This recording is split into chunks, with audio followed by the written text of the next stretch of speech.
में आपने कहा कि पहली बार, और अगर मैं गलत बोल रहा हूं तो प्लीज मुझे बताइएगा, क्योंकि मेरी टीम ने मुझे जो ट्वीट भेजा है वो ये है कि संजय सिंह ने ये लिखा है ट्वीट में, सांसद महोदय ने, कि क्या मोदी जी दलितों, पिछड़ों, आदिवासियों को सेना में भर्ती के काबिल नहीं मानते? भारत के इतिहास में पहली बार सेना भर्ती में जाति पूछी जा रही है। मोदी जी को अग्निवीर बनाने हैं या जातिवीर? संजय सिंह जी, क्या ये आपका ट्वीट है सर? हाँ बिल्कुल है सर। क्या ये फैक्चुअली सही है सांसद महोदय? ये मेरा ट्वीट है, मैं बता रहा हूं जी। ये योजना कब आई हिंदुस्तान में अग्निवीर की? क्या 75 वर्षों में अग्निवीर की योजना थी? ये योजना पहली बार आई। और जब ये योजना आप ला रहे हैं जिसमें अब 19 साल की नौकरी नहीं है, जिसमें अब पेंशन नहीं है, जिसमें अब मेडिकल की सुविधा नहीं है, जिसमें अब कैंटीन की सुविधा नहीं है, तो आप जाति क्यों पूछ रहे हैं जिसमें आप 75% छटनी करने जा रहे हैं? ये मैंने पूछा और यही अभी भी पूछ रहा हूं आपके माध्यम से मोदी जी से। और दूसरा सवाल मेरा यह है कि भारत की सेना को कमजोर करने की योजना है अग्निपथ। भारत की सेना को 20 साल में आधा करने की योजना है अग्निपथ। भारत की सेना और सुरक्षा के साथ खिलवाड़ करने की योजना है अग्निपथ। और यह बात मैं क्यों कह रहा हूं? क्योंकि आप हर साल 34,000 सैनिक हमारे कम करेंगे, 75% छटनी करेंगे, 46,000 भर्ती करेंगे। अगर आप इसी रफ्तार से भारत की सेना को कम करते रहे तो 20 साल में हमारी सेना आधी हो जाएगी। और आप रोना किस बात का रो रहे हैं? कह रहे भारत की सेना के लिए पैसा नहीं है, भारत माता की रक्षा के लिए आपके पास पैसा नहीं है। चंद पूंजीपतियों का 11 लाख करोड़ रुपए आपने माफ कर दिया, उनके लिए पैसा है। ललित मोदी लूट के चला जाता है, उनके लिए पैसा है। विजय माल्या 10,000 करोड़ लूट के चला जाता है, उनके लिए पैसा है। नितिन संदेशरा 6,000 करोड़ लूट के चला जाता है, उनके लिए पैसा है। डीएचएफएल ने 34,000 करोड़ रुपए बैंकों का खाली कर दिया, उनके लिए पैसा है, जिससे बीजेपी वाले 27 करोड़ चंदा लेते हैं। और भारत की सेना के लिए पैसा नहीं है, भारत माता की रक्षा के लिए पैसा नहीं है। ये रोना आप रोएंगे? तो अगर पड़ोसी देश का आप देखेंगे, चीन जो हमारा दुश्मन देश है, वो 4.5 लाख युवाओं को हर साल ट्रेनिंग दे रहा है और हम 34,000 सैनिक हर साल कम कर रहे हैं। ये नरेंद्र मोदी जी की देशभक्ति है, ये मोदी जी का सेना के साथ न्याय है। इसलिए मैंने ये सवाल उठाया कि भारत की सेना के साथ खिलवाड़ मत कीजिए और इस देश के नौजवानों के पेट और पीठ पर लात मारना बंद कीजिए।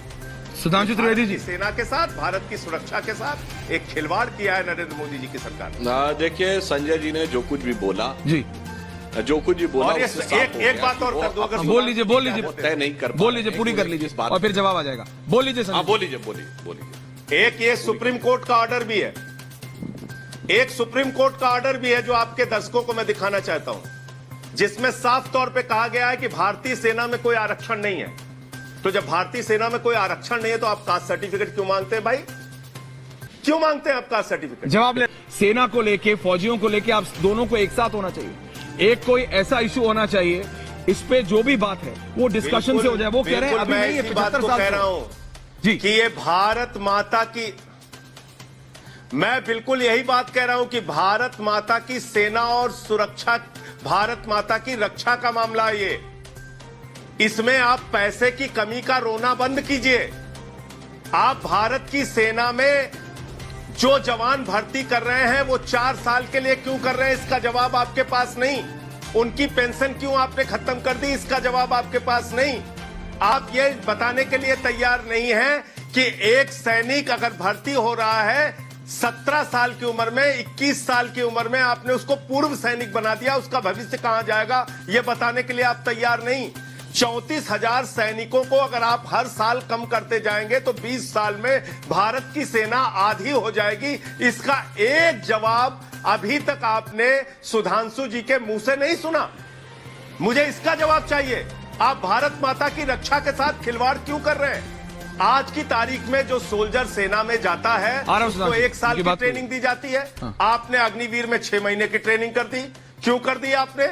और अभी सुधांशु जी ने जो बताया, बड़ा लंबा ज्ञान दिया उन्होंने, हमारे मित्र हैं। अरे भैया, Rajput regiment, Jat regiment, Mahar regiment, Maratha regiment, Bihar regiment, Madras regiment, बचपन से सुनते आ रहे हैं हम लोग। इसको मत बताइए, लेकिन मुझे बताइए कि क्या राजपूत रेजिमेंट में सिर्फ राजपूत रहते हैं? जाट रेजिमेंट में सिर्फ जाट रहते हैं? मद्रास रेजिमेंट में सिर्फ मद्रासी और चेन्नई के लोग रहते हैं? ये किस प्रकार की बातें आप और किस प्रकार के दलील आप दे रहे हैं? मैं तो ये कह रहा हूं कि आपने ये कास्ट की सर्टिफिकेट का मुद्दा लाया ही क्यों जब इसमें रिजर्वेशन की कोई व्यवस्था नहीं है? एक बात। दूसरी बात, मेरा सबसे बड़ा सवाल है भारत माता की सुरक्षा, देश की सीमा की रक्षा। बगल का देश है चाइना, वो 4.5 लाख युवाओं को हर साल ट्रेनिंग दे रहा है। आप उससे आपका हम भारत का हमेशा। तो मैं सिर्फ इतना नहीं समझ पा रहा संजय जी, आपकी दिक्कत स्कीम से है, ये तो साफ हो गया। नहीं, सुधांशु त्रिवेदी जी मैं आ रहा हूं एक सेकंड। लेकिन संजय जी, ये बात क्लियर हो गई कि आप कह रहे हैं ये जो स्कीम है, जो आप पहले दिन से आपकी पार्टी और आप कह रहे हैं ये जो स्कीम है वो आपके हिसाब से पूरी तरह गलत है, वो एक पॉइंट नंबर 1 है। लेकिन जो आज आपने कहा कि आर्मी में जो पहली बार इतिहास में जाति पूछी जा रही है, ये पहली बार कहा है सर? फैक्चुअली पूछ रहा हूं। सुधांशु त्रिवेदी कह रहे हैं, देश के रक्षा मंत्री राजनाथ सिंह कह रहे हैं कि ये तो मतलब पहली बार पहले बताया तो आप सर, बताया तो आपको कि अग्निवीर पहली बार आ रहा है और ये पहली बार ये कास्ट उस से हिसाब से आप देखेंगे तो कास्ट वाली बात पहली बार कास्ट। लेकिन सेना में जल थल वायु ये मानती है, सुप्रीम कोर्ट ये कहता है रिजर्वेशन नहीं है, सुप्रीम कोर्ट कह रहा है। हाँ। आप क्यों कास्ट सर्टिफिकेट मांग रहे हैं? इसका मकसद सुधांशु त्रिवेदी अब इसका मकसद इसलिए सवालों के घेरे में है। सुनिए जी, बोलिए सुन लीजिए सवाल। बोलिए छटनी कर एक करके आराम से कर। 75% आप छटनी करने जा रहे हैं। इस सरकार की जो जातिवादी मानसिकता है वो अब इसको प्रभावित करेगी, इसलिए अब इस कास्ट सर्टिफिकेट का कोई मतलब नहीं है। सुधांशु त्रिवेदी जी, आपकी सरकार की जातिवादी मानसिकता जा रहे हैं, आप अपनी मर्जी से छटनी कर देंगे। और माननीय मुख्यमंत्री जी के नेतृत्व में एक नया बिहार हम लोग बनाएंगे, जहां बेरोजगारी हमारी लिए जो सबसे बड़ी समस्या है। आज भी हमारी मुख्यमंत्री जी से बात हुई है और 10 लाख रोजगार वो काफी पॉजिटिव है। और इसका जो नौकरी देने का जो बात हुई है, आपको 1 महीने बाद ये सारी चीजें देखने को मिला। देरी 1 महीने इसलिए होगी क्योंकि आप तो जान ही रहे हैं, आनंद फानन में ये सारा चीज हुआ, तो पहले से कोई चीजें तय नहीं थी। लेकिन बिहार के नौजवानों के प्रति हमारी जवाबदेही है तो उनके दुख दर्द को हम लोग दूर करें।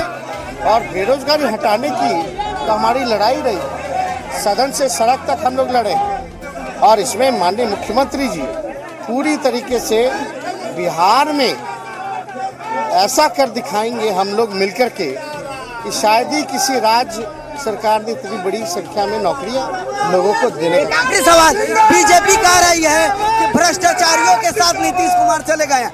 बीजेपी कह रही है भ्रष्टाचारियों के साथ नीतीश कुमार चले गए हैं। उनको जो कहना है कहने दीजिए। उनसे लोग पूछ रहे थे 19 लाख कहाँ है, 2 करोड़ रोजगार कहाँ है, 15-15 लाख रुपया कहाँ है। अरे ये लोगों का तो काम खाली डराओ और खरीदो था। बिहार के लोग, हमने पहले भी कहा था, बिहार के लोग बिकाऊ नहीं, बिहार के लोग टिकाऊ हैं। और जहां स्वाभिमान की बात आएगी तो कोई समझौता नहीं करेगी।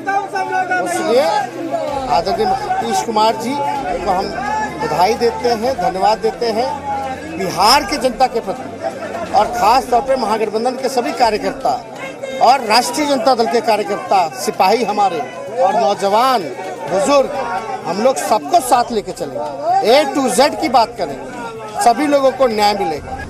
हम लोगों के, हमारे कार्यकर्ताओं के समर्थन से भारतीय जनता पार्टी जीती और भारतीय जनता पार्टी के कार्यकर्ताओं ने हम लोगों को हराने का काम किया।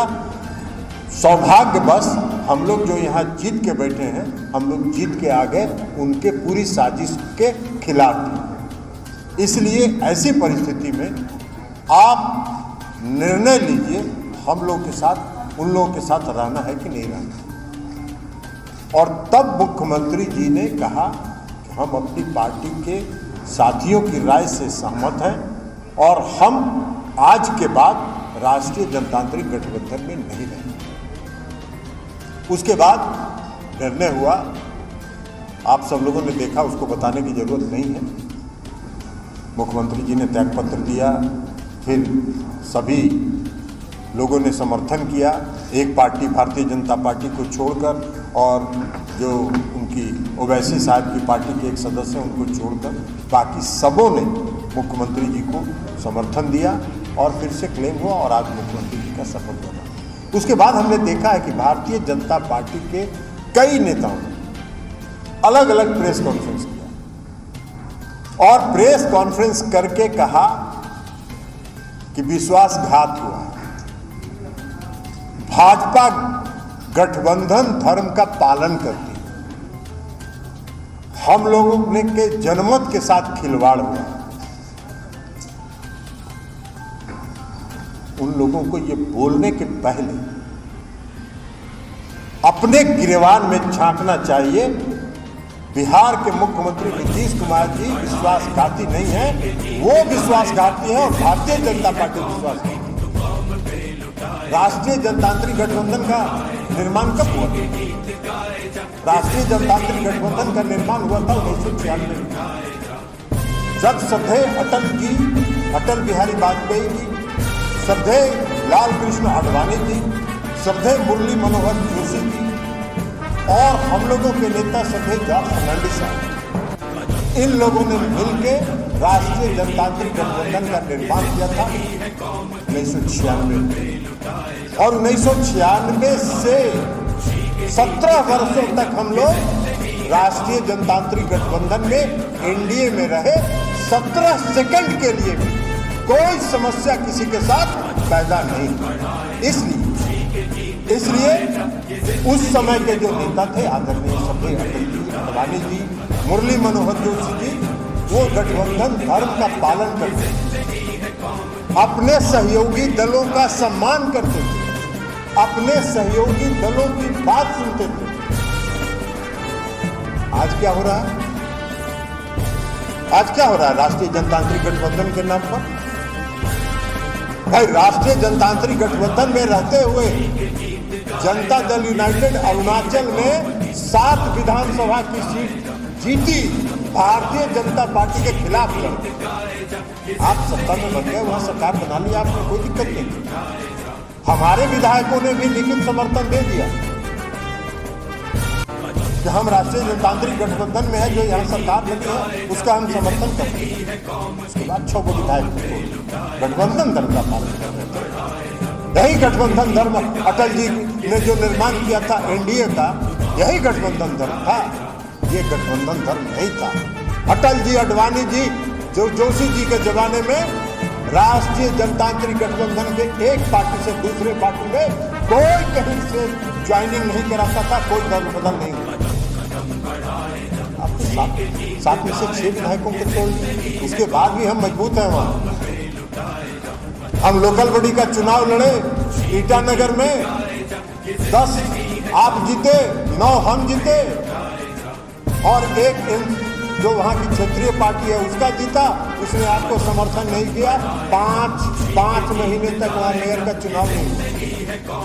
अंत में हम ही लोगों ने कहा कि भाई दे दो उन्हीं लोगों को समर्थन, तो 11 हुआ उनका, कल वहां मेयर का चुनाव हुआ और उसके बाद भी वहां मजबूत है और चुनाव लड़ेंगे।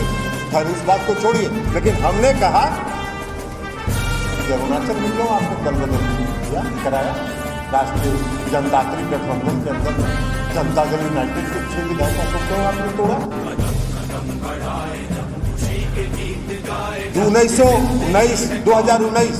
2019 के लोकसभा के चुनाव में आपको जरूरत थी, आप देश के प्रधानमंत्री बनने वाले,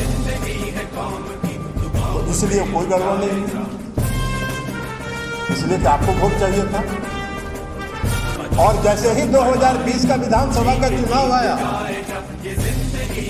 आपने षड्यंत्र किया, साजिश की और हमारे पार्टी के एक नेता को, जिसको मुख्यमंत्री जी ने खुद से राष्ट्रीय अध्यक्ष पद छोड़ के उस पर विश्वास करके उनको राष्ट्रीय अध्यक्ष बनाया था, उस आदमी को मुख्यमंत्री जी ने कहा कि इनसे बात करनी और उसको मिला लिए हम लोग के खिलाफ षड्यंत्र, साजिश।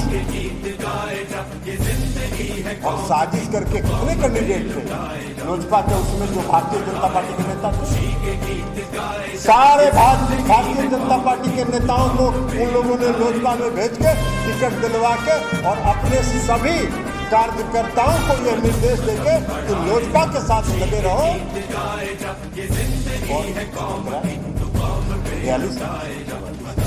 और सब चुनाव हार गया, और चुनाव हारने के बाद सब फिर भारतीय जनता पार्टी के साथ इंतजार कर रहे 2020 राष्ट्रीय जनता के गठबंधन का धर्म का निर्वाह कर रहे थे। और उसके बाद जब 2020 में हो गया मुख्यमंत्री को मुख्यमंत्री नहीं बनना, आपने जबरदस्ती उनको मुख्यमंत्री बनाया, और जबरदस्ती मुख्यमंत्री बनवाने के बाद जो छुट भैया नेता लोग जो ध्यान दे रहे हैं कि हम बड़े भाई हैं, हमारी कृपा से आप मुख्यमंत्री बने, इतिहास बताएं